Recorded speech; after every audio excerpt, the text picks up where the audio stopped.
Saking mulianya baginda Rasulullah sallallahu alaihi wasallam, hadis Abdullah bin Rawahah, Nabi suka berbekam. Nabi suka berbekam. Jadi setelah Nabi berbekam, dikumpulkan oleh Nabi, darahnya di gelas, dikumpulkan oleh Rasulullah sallallahu alaihi wasallam dalam gelas.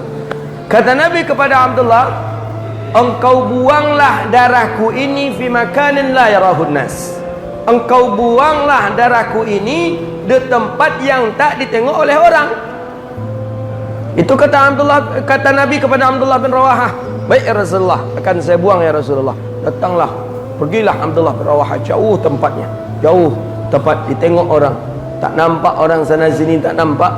Diminum oleh Abdullah bin Rawahah. Darah Nabi diminum, ni tak boleh ni, darah Nabi saja yang bolehnya ni. Jangan nanti dikira pula boleh meminum darah. Nak, hukum darah najis. Darah siapa saja tetap hukumnya haram, tak boleh. Darah yang boleh diminum tu cuman dua saja dia. Yang pertama tu hati, yang kedua tu apa? Ibdah, limpa ya, atau apa, itu dua darah. Selebih daripada itu tak boleh kita makan. Tetap hukum darah tu haram dia, najis dia. Abdullah bin Rawahah diminum. Abdullah bin Rawahah balik dia ke Rasulullah. Kata Nabi, sudah engkau buang darah tu? Sudah ya Rasulullah. Di mana engkau buang? Di tempat yang engkau suruh ya Rasulullah.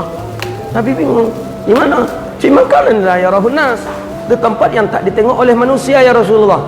Oh, bingung Nabi, di mana tempat kira-kira tak ditengok oleh orang.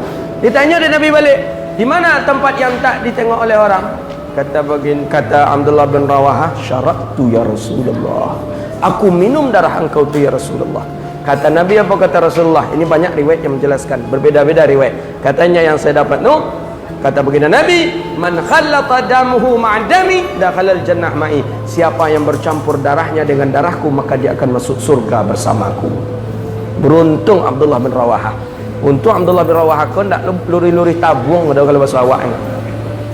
Kalau luri-luri tabung, buang kau ditampik dan tak dicalik dia orang je. Lain campak, tuang campak je lah. Tu orang nak luri tabung tu. Tapi Abdullah bin Rawahah cerdas dia. Dia ambilnya, diminumnya darah Nabi sallallahu alaihi wasallam. Bayangkan, itu cuma darah Nabi yang bisa. Itu mulianya Rasulullah sallallahu alaihi wasallam. Darah awak jangan cucu boleh minum le mati bengok. No.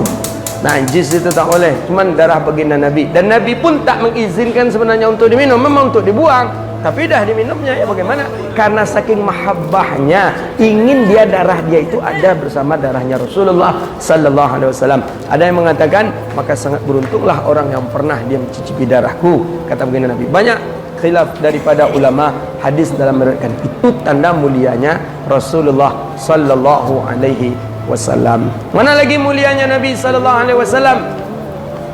Wala yura asru bauli minhu fi alani. Nabi ketika buang air kecil, buang air besar, la athara laha, tidak ada berbekas sedikit pun. Ada ulama mengatakan tak tahu dan tak nampak kotoran Nabi.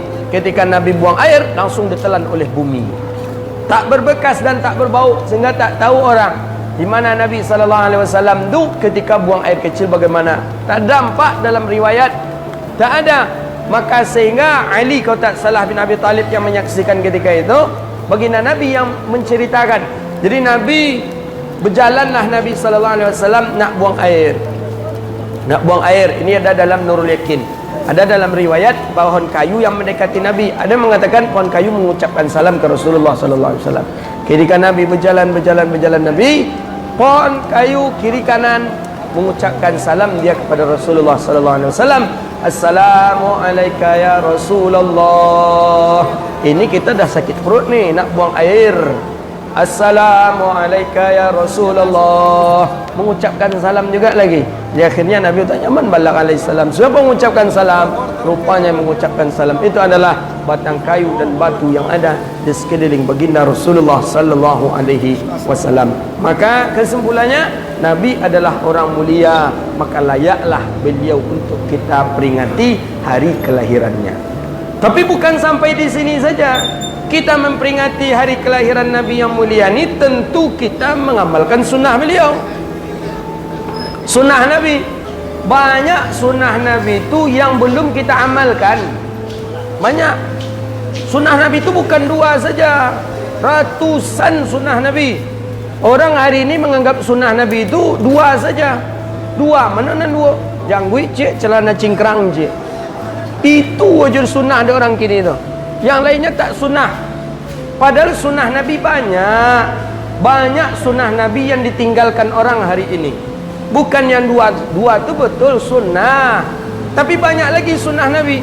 Lebih parah lagi ada orang yang menganggap itu sunnah daripada sunnah yang diada-adakan, kata dia. Nah, seperti kunut sunnah, seperti salat rawatib sunnah, seperti banyak sunnah Nabi. Nanti kita coba mengkaji sunnah daripada sunnahnya Rasulullah sallallahu alaihi wasallam.